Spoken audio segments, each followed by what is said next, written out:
Well, hello there everybody, and welcome back to another episode of An Ecologist Plays, where we are back in Empires of the Undergrowth for episode 30. Can you believe it? It is such an amazing journey to be on.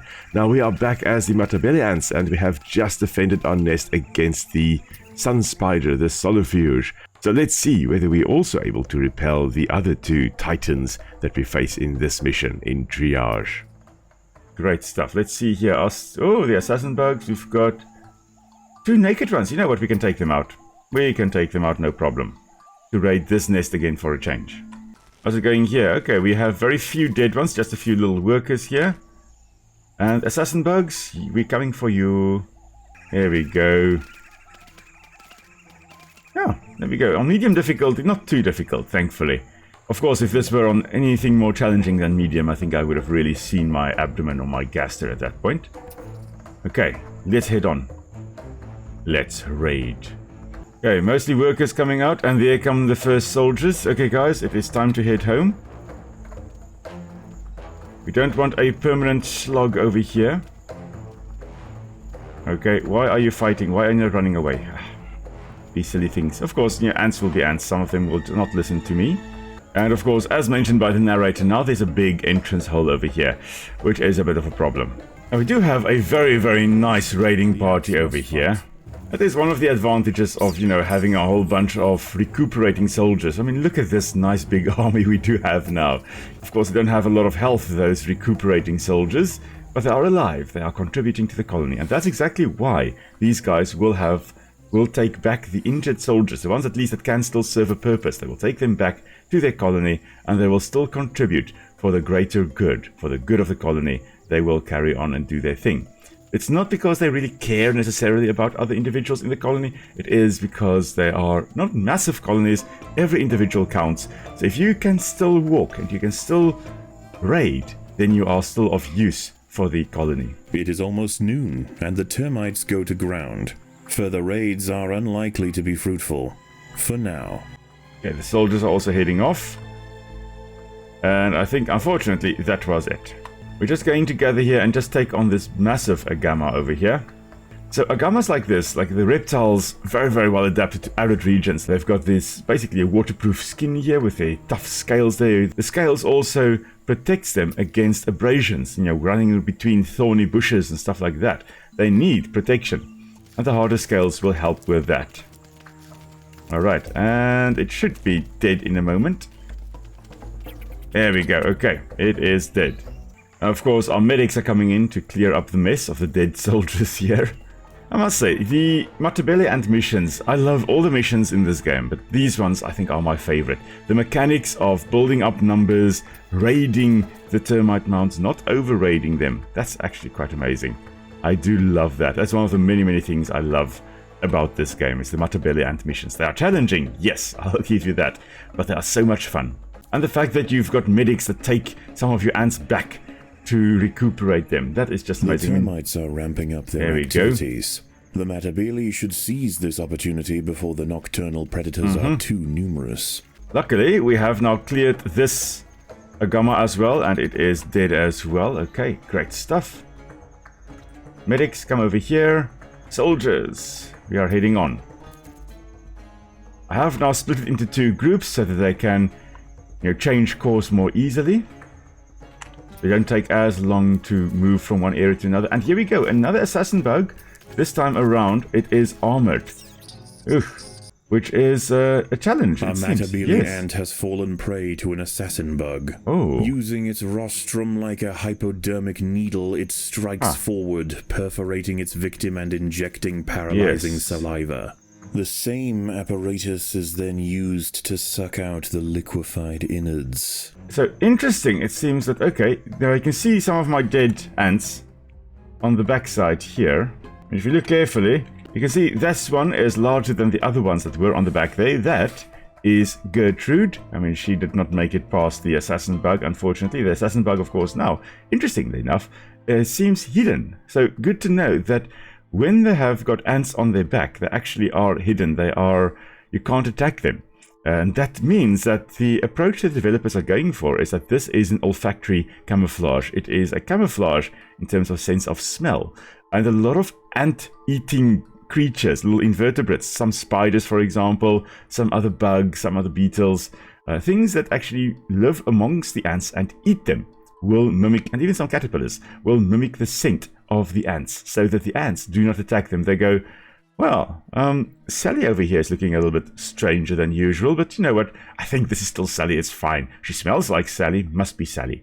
And I think that is then the approach that this one here, at least, is going for. Smelling like ants. So they leave him alone. Fascinating. Ants must defend themselves.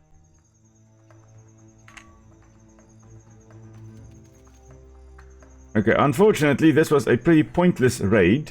Because here come the soldiers of the termites. Another Matabele ant has been assassinated. You know what? We are just going to run home. This is not worth it. Interesting. I thought we could perhaps get rid of the outside covering of the assassin bugs, but it turns out no. When they have got their coverings like that, you can't do anything. You will get assassinated. And yeah, that is fascinating. Okay, so I may have just made a bit of a stuff up there. Sorry, guys. Okay, let's have a look. More assassin bugs here. Ooh, there we go. It seems that over time, though, their cover falls off and they become naked once more. So that one we can attack.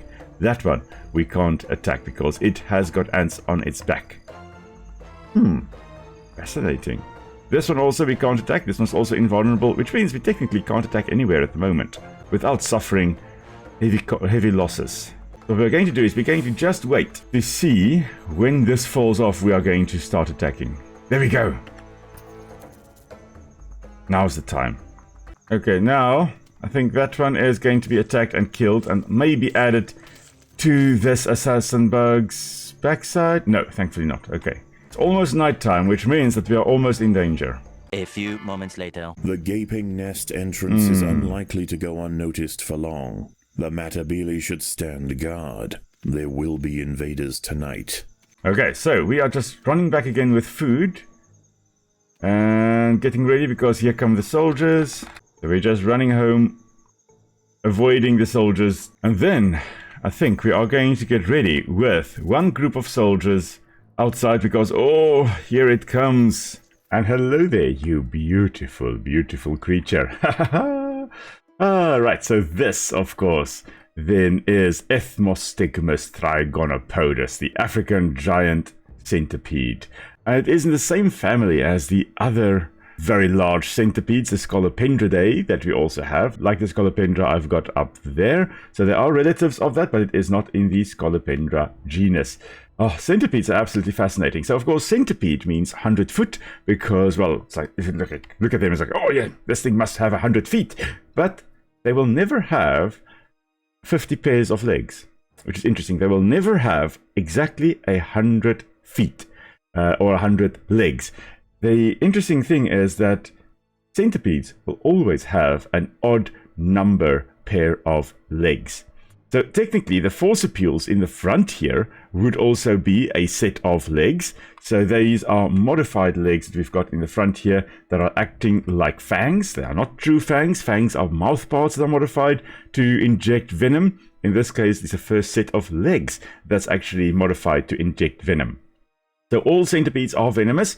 Some are just really more venomous than others. This one, I think, would be moderate. It would be painful. You'd have some swelling, but I don't think you would die from it. Still, they are big, and you don't want to go and mess around with something like this. So technically also, when they inject venom, it is not a bite. It is a sting, because it's not mouth parts doing the injection of venom. So if a spider injects venom into you, it is actually biting you to inject the venom. This is a sting. So like a scorpion's sting. This is just a pair of legs that's modified to inject venom. So it's very, very strange. You also then have, if you look, interesting that it does seem to be the case with this one over here, with this Ethmostigmus. You've got this short, stubby little leg over here. I mean, this doesn't look like it can be used in walking, does it? And it seems that in some of the centipede species, the first set of legs, that's not actually the forcipules here, the next set of legs will actually be used like antennae. Very often they are dragged back to the backside there and will be used to sense stuff that they are walking over. So yeah, this is more of a sensory leg than a locomotion. You also will, of course, have antennae here, and it seems that in some species they may have a special organ of Tomos Voski or something along those lines. I'll have it down below, which may actually pick up a whole bunch of stuff, sound, vibrations, those types of things, which is generally located behind the antennae here. Now, interesting, we do seem to have indeed, look at these little eyes. So these are little simple eyes. They're not compound eyes. They are clustered around. You very often find that in centipedes. If they do have eyes, they are simple eyes or ocelli, and they are clustered together. In some cases, may actually look like compound eyes. These eyes are pretty pointless. They don't really see. They don't give true vision to the centipedes. It seems that with centipedes, at least, this is generally just to see light and dark. So nighttime, daytime, shadows, those types of things. Really not very good at seeing you approaching it. So if you stand there looking at a centipede, it's not going to know that you are looking at the centipede. It is just going to sense perhaps light or dark shadows and stuff like that. And it's going to, of course, sense your vibrations if you do move. But it's not going to see, oh, look, Will, the ecologist, is looking down at me. Oh dear, I must either be concerned or extremely excited, depending on how they feel about me as an ecologist looking at them. So, yeah, they've got eyes, not really very functional.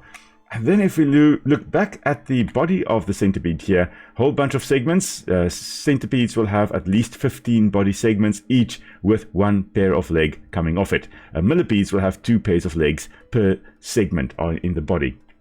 Centipedes here, 1 pair of legs per body segment. And then if we go right to the back here, these are also legs. They are what we call the ultimate legs. Not ultimate like in the best of the best, the last. So it's like first place, but from behind. So it's the last set of legs are called the ultimate legs, also called the anal legs, also called the caudal legs. And they are not there for moving. They're not there for locomotion. If you look at them, you see here that they're not even touching the ground. All the other legs are touching the ground. These ones are being held in the air. And in some species, there's actually more than just one pair of ultimate or anal or caudal legs. So what's the point of this if not for movement?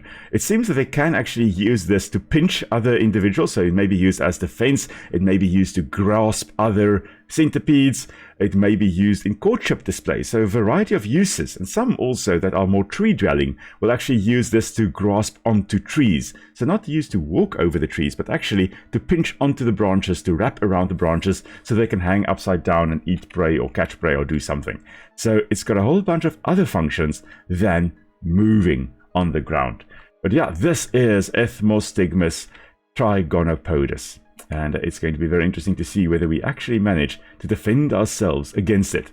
Now, why is it active now? Why did it not come after us during the daytime? It's interesting that centipedes, like this one here, they don't have a waxy cuticle or waxy layer covering their body. Insects, arachnids, they all have a waxy covering around them. That waxy covering makes them more waterproof, means that they don't lose water as rapidly as they would in arid regions. The centipedes don't have that waxy cuticle. They are going to lose water more quickly. They are possibly going to dehydrate. So the solution is to, if you are in an arid area like this one is in the arid savanna here, they will find moist microhabitats. They will be under moist leaf litter, underground areas where it's nice and moist. That's where they're going to be found. And of course, they can't just sit there waiting for food to come your way, unless, of course, you're a trapdoor or spider, then you can do that. But these guys, what they will do is they will come out at night when there's less risk of them desiccating or drying out. That's when they're going to be active. And that's a great adaptation. Okay, I love these guys, but now, unfortunately, this one we have to get rid of. It is going to come into our nest because our nest is right over there. There are our soldiers ready for the centipede coming our way. We are going to try and stand our ground against it. We've got some soldiers at the front there and some in the nest in the foyer, because obviously the centipede is going to run in and try to break into the nest and try to wreak havoc there. And we've got to be prepared for when it does that. All right, let's see. Ethmostigmus. The ants must defend themselves. Okay, apparently we've got something else as well. An earwig also doing their thing. An African giant centipede, there we go. Ethmostigmus trigonopodus, approaches the nest. Searching for a good ambush spot, it wasn't expecting to find an ant colony, but now irritated and hungry, it confronts the soldiers. Despite its great size, rows of segmented armor plates allow it to remain agile, and its forward legs have been modified into fangs, with which it can puncture and inject venom into its victims. And here we go. It's going back into the nest. Thankfully, we've got a bunch of soldiers waiting for it. Marvelous. Okay. Medics, we need you as well. You may not want to attack, but you may want to carry the injured ones back. Okay, we're also going to grab a bunch of soldiers and just put them over here so that when this one inevitably... Oh, it's running this way. Okay. Oh dear, right past the queen. The queen is in imminent danger. Oh dear. Okay, medics, I believe you will be able to help by also just making sure that you pick up all the dead ones over there. We are doing quite well though. Our queen is still fine. And the centipede is almost dead. Eesh, okay, running around all over the place, really opening up our nest for us, making a nice little place for us to place down brood chambers. And there we go. The giant centipede is dead. A lesser colony would have surely fallen to the monster. Yes. Although the Matabele queen has survived, the undergrowth remains perilous. The ants should clear the carcass and replenish quickly. Yep, okay, so unfortunately it seems some of our soldiers are up there and we can't get to them. But we have got a bunch of soldiers over here. Over, and the raiding window opens once again. Okay, we don't have a lot of food. That means we really now have to raid.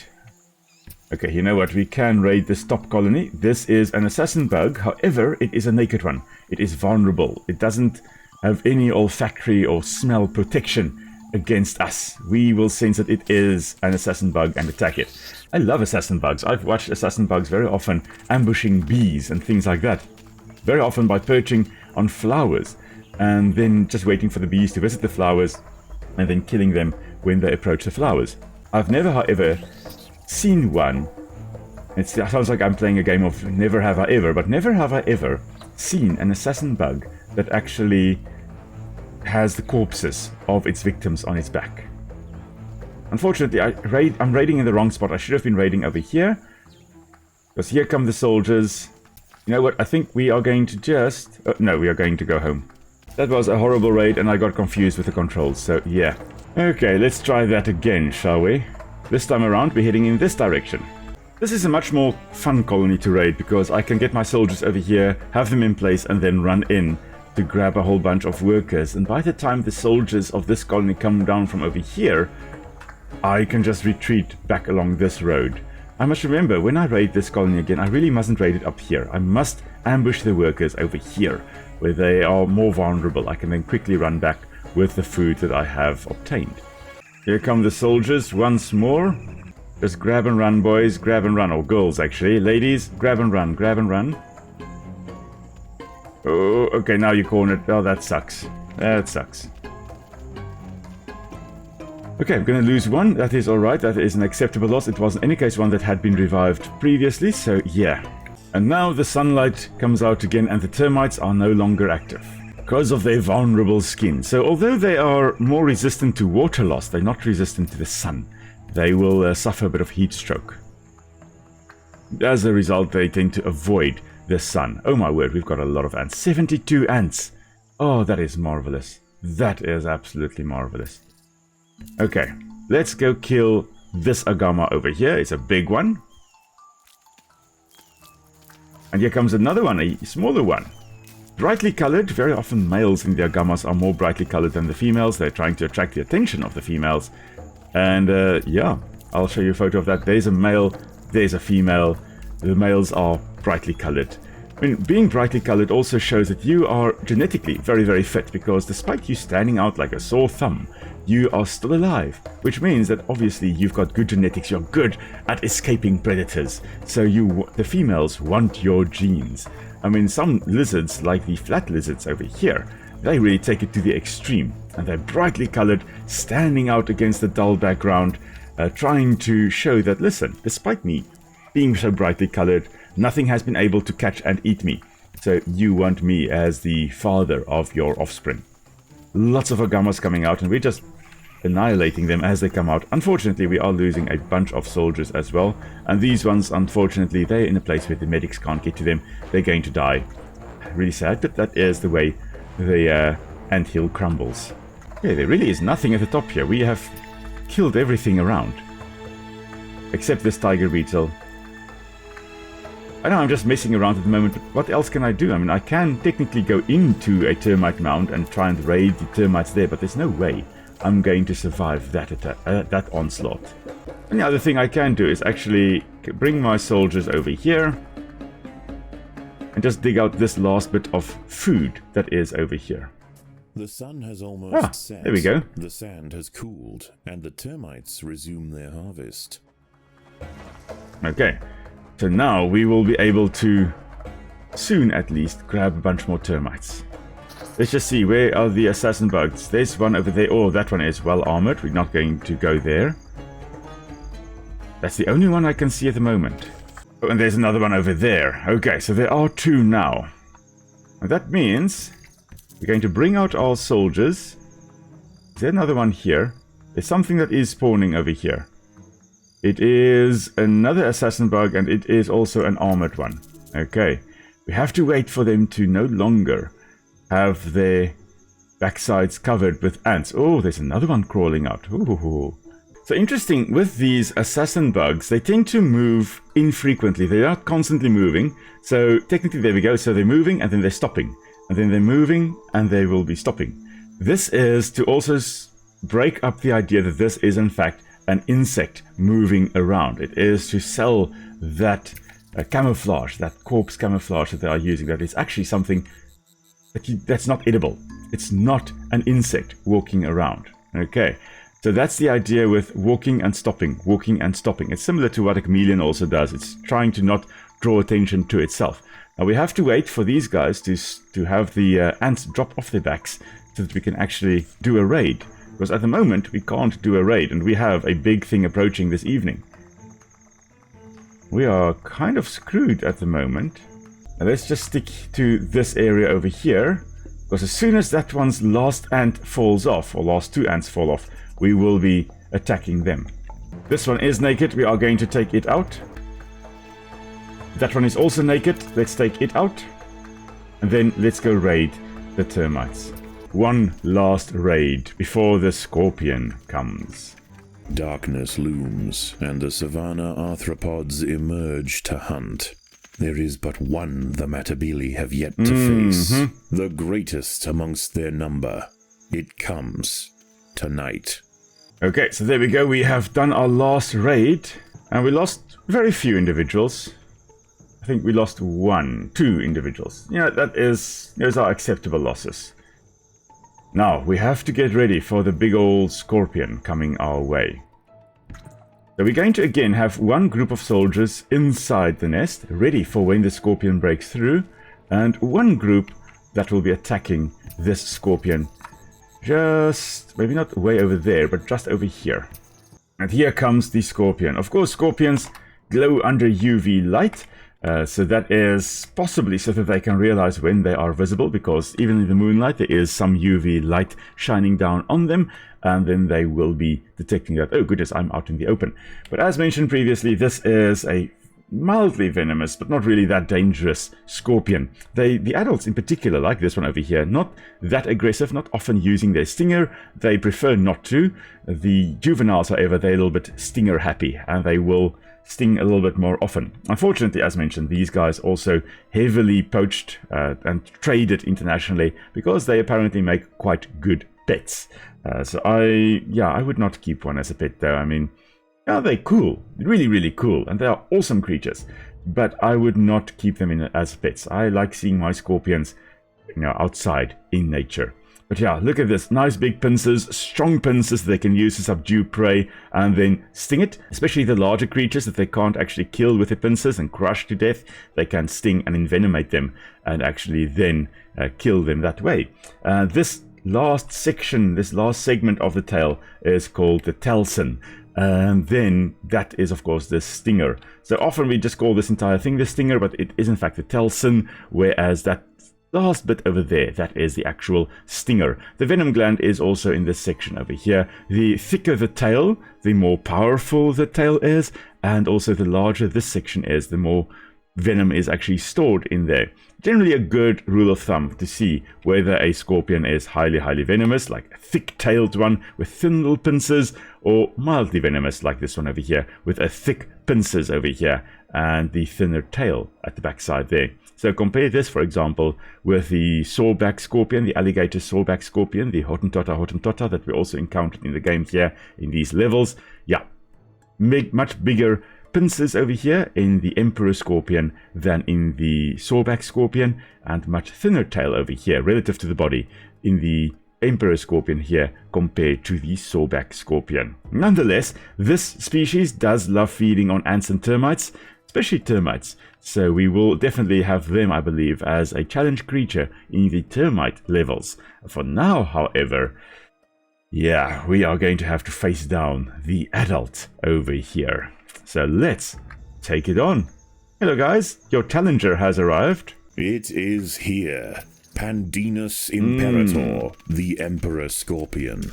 Growing to 20 centimeters in length, this true titan of the undergrowth dwarfs almost anything that crosses its path. With bulging pedipalps, equally effective for digging up insects and tearing them apart, this encounter could mean extinction for the colony. Yeah, so for now, we're just taking them on with group number 1. The medics are just going to hang around over here, out of the way of the scorpion, so that when it charges into the nest, they can come and rescue their fallen sisters.